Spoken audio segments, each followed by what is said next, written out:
सार्थ श्री ज्ञानेश्वरी अध्याय 18 ओवी अर्थ ओवी 518. कर्मापासून आत्मा कसा वेगळा आहे हे भगवंताने अर्जुनास मागे सांगितले व पुढे सांख्यशास्त्र ते ज्या गुणभेदाचे वर्णन करते त्या 3 गुणभेदाचे चरित्र भगवंत अर्जुनास सांगत आहेत. ज्या 3 गुणांनी आपल्या अंगभूत सामर्थ्याने त्रिविधपणाने शिक्के देऊन सर्व दृश्य पदार्थ चिन्हित करून आपल्या स्वाधीन केले आहेत, याप्रमाणे सत्व रजवतम या 3 गुणांचा एवढा सामर्थ्य महिमा आहे की त्यांनी ब्रह्मदेवापासून तो थेट कीटकापर्यंत सर्व पदार्थात 3 भेद केले आहेत. परंतु विश्वातील सर्व पदार्थ समुदाय जे ज्ञान भेदले गेल्यामुळे या 3 गुणांच्या सपाट्यात सापडले आहेत ते ज्ञान तुला अगोदर सांगतो.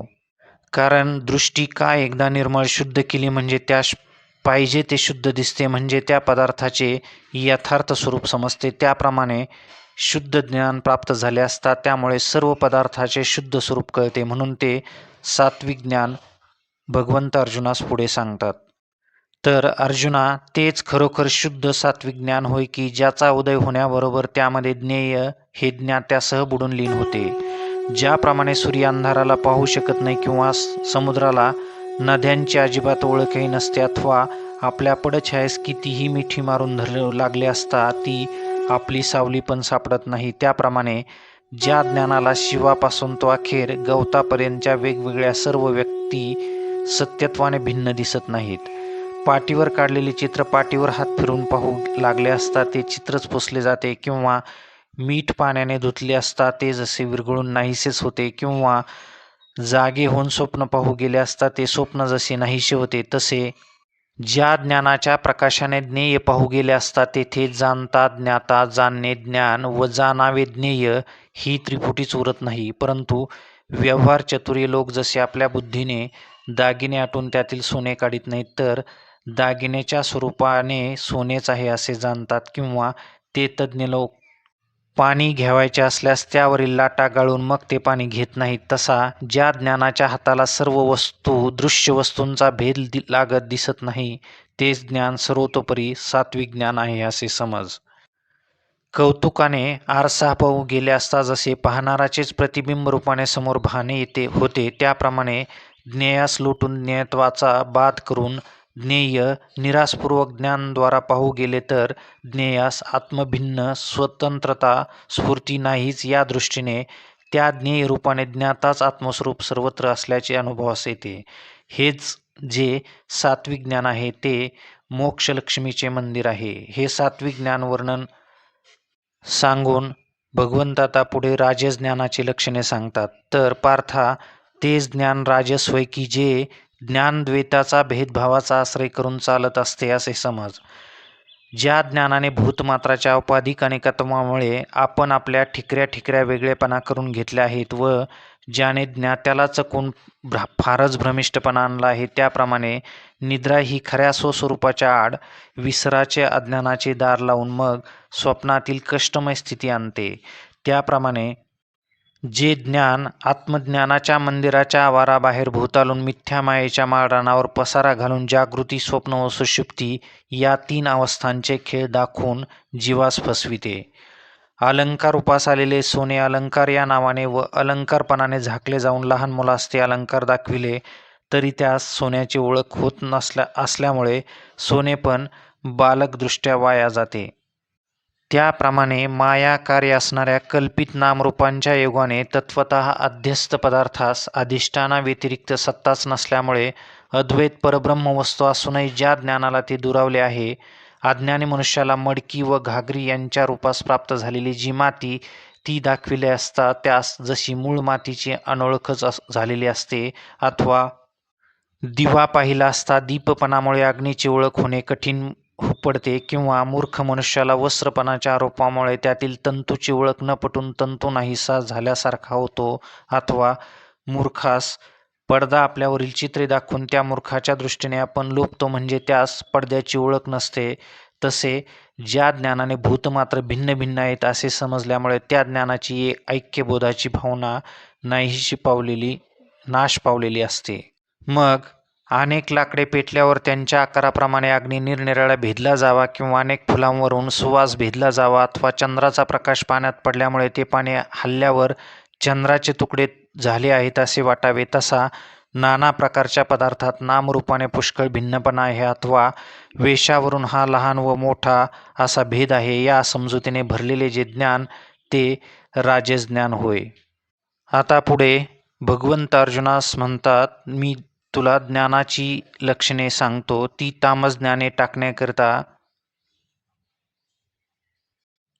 चांगले ध्यान दे. तर अर्जुना, जे ज्ञान विधिरूपी वस्त्र पांघरल्याशिवाय असे नागवे संचार करते, म्हणूनच सर्वांची व सर्व शास्त्रांची जी श्रुती मावली त्या ज्ञानाचा वेर करून त्याला पाठमोरी होते. श्रुतीस अनुसरणाऱ्या इतर शास्त्रांनीही त्या तामस ज्ञानास ते निंद्य आहे म्हणून बट्टा दोष देऊन आपल्याला विटाळ होईल म्हणून म्लेच्छा धर्मरूपी डोंगराकडे ज्यांची बोळवण बहिष्कृत केले, जे ज्ञान तमोगुणरूपी पिशाच्याने पछाडल्यामुळे त्याचा संचार झाल्यामुळे वेडे होऊन फिरत आहेत. जसे ओसाड गावात सोडलेले एखादे कुत्रे स्वेच्छेने वागते, तसे जे ज्ञान विषय भोगार्थ शरीर संबंधाची नात्याची अडचण बाळगीत नाही, पदार्थाच्या ठिकाणी निषेधपणा ओळखीत नाही, त्याच्या तोंडात जे सापडत नाही अथवा जे खाल्ले असता तोंडच भाजते तीच वस्तू जे ते टाकते, बाकी इतर सर्व वस्तू घेत असते. उंदीर लाख भरून अलंकार केलेले सोने चोरून नेत असताना चांगले अथवा वाईट हे तो म्हणत नाही, अथवा मांस खाणारा हा मांस काळे आहे की गोरे आहे हा भेद जाणत नाही, किंवा रानास वनवा लागल्यावर तो जसा बरे वाईट अशी निवड वा कसलाच विचार करीत नाही, अथवा माशी पदार्थावर बसताना तो प्राणी जिवंत की मेलेला आहे याचा विचार करीत नाही, ती माशी वाटेल त्यावर बसते. कावळ्यास जसे अन्न उकलेले किंवा वाढलेले साजूक ताजे किंवा सडलेले हा विचार मुळीच नसतो, तसे अपवित्र निषिद्ध वस्तूंचा सर्वथैव त्याग करावा अथवा शास्त्रविध गोष्टींचा आदराने स्वीकार करावा, हे विषयांच्या बाबतीत जे ज्ञान जाणत नाही. जे ज्ञान जेवढे म्हणून काही दृष्टीस पडेल तेवढे सर्वच्या सर्व उपभोगासाठी म्हणून घेते आणि मग ते स्त्री असल्यास सिन्नास व द्रव्य असल्यास उदरास वाटून देते. ज्या पाण्यापासून तहान भागते ते तेवढे सुख जे मानते, यापेक्षा उदकाच्या बाबतीत हे पवित्र किंवा हे अपवित्र या भाषेचीही त्यास ओळख नसते. त्याचप्रमाणे भक्षाभक्ष व निंद्यानिंदी यांचा जे तामस ज्ञान विचार करीत नाही, फक्त आपल्या तोंडात जे आवडेल तेच पवित्र आहे असा ज्याचा निश्चय झालेला असतो, आणि स्त्रीजात म्हणून एवढीच एक ज्याची ओळख आहे व त्या स्त्री जातीशी सोयरीक संबंध करण्याविषयी एकच जाणीव असून त्यास जे तत्पर असते, जे आपल्या कामाच्या उपयोगी पडतील तेच आपले सोयरे आहेत व देहसंबंध झालेले आहेत ते सोयरे आहेत असा बोध नाही, अशा ज्या तामस ज्ञानाची समजूत असते. जसे हे सगळे जगच मृत्यूचे अन्न खाद्य आहे, अग्नीला सगळेच पदार्थ सर्पण आहेत, तसे या तामस ज्ञानाला सर्व जगत हे आपलेच भोग्य धन आहे असे वाटते. याप्रमाणे सर्व विश्व हे उपभोगार्थ निर्माण केलेले भोग्यच आहे अशी ज्या ज्ञानाची समजूत झालेली असते, त्या तामस ज्ञानास देहभरण हेच एक पुरुषार्थ वा फळ आहे असे समज. आकाशातून पडलेल्या पाण्यास समुद्र हाच एक जसा थारा आश्रय आहे, त्याप्रमाणे जे तामस ज्ञान यच्चैवत कर्मकृत्य ही केवळ पोटासाठीच आहेत असे समजते. याविना स्वर्ग किंवा नरक आहेत व त्यांच्या प्राप्तीकरिता यथाशास्त्र विहित व निषिद्ध आचरण हेच कारण होय. या जाणीवेविषयी ज्या ज्ञानाला रात्र म्हणजे पूर्ण अज्ञान असते, कारण परिच्छिन्न देहच आत्मा आहे व ईश्वर म्हणजे दगडाची मूर्ती हाच आहे, या पलीकडे ज्या तामस ज्ञानाची धाव समजूत नसते आणि ते तामस ज्ञान असे म्हणते की हे शरीर पडले असता आत्म्याचाच केलेला कर्मासह सदाचाच नाश होतो, मग कर्माची फळे भोगावयास या मृत्यूलोकी कोणत्या रूपाने तो आत्मा शिल्लक राहील, किंवा खरे विचारपूर्वक पाहू गेल्यास कर्माची फळे भोगावयास लावतो म्हणून जर म्हणावे तर तसेही म्हणता येत नाही, कारण एखादा देवाच्या सोन्या रुपयाच्या मूर्तीच विकून खातो त्याची काय वाट. गावाच्या देवळातील प्रमुख देव तेच खरे, तेच जर खरोखर कर्माबद्दल शासन करणारे नियामक असतील तर त्या मूर्ती ज्या डोंगरातील दगडांच्या तयार केलेल्या असतात ते डोंगर तरी स्वस्त का बसतील. याप्रमाणे कदाचित देव आहे असे मानले तरी तो दगडाची मूर्तीच आहे असे समजतो आणि आत्मा म्हणजे फक्त देहच आहे असे समजतो. याशिवाय इतर जे पाप किंवा पुण्य इत्यादी हे सर्वच लटकी खोटी आहेत असे मानून अग्नी जसा पुढे येणाऱ्या सर्व जिन्साचे सरसकट भक्षण करतो, त्याप्रमाणे जी जी गोष्ट भोगण्यास येईल वा मिळेल तिचा भोग घेण्यातच हित आहे असे जे ज्ञान समजते, चर्मचक्षु जे जे पदार्थ दाखवितील म्हणजे दृष्टीस पडतील व इंद्रिय ज्या विषयांची गोडी लावतील त्याच गोष्टी खऱ्या आहेत असा त्याचा पक्का अनुभव निश्चय आहे. अर्जुना, फार काय सांगावे. आकाशात धुराचे लोट वेलीप्रमाणे व्यर्थच वाढतात, त्याप्रमाणे ज्याची अनुभूती अशा रीतीने व्यर्थच वाढत जात असल्यामुळे आढळत येईल.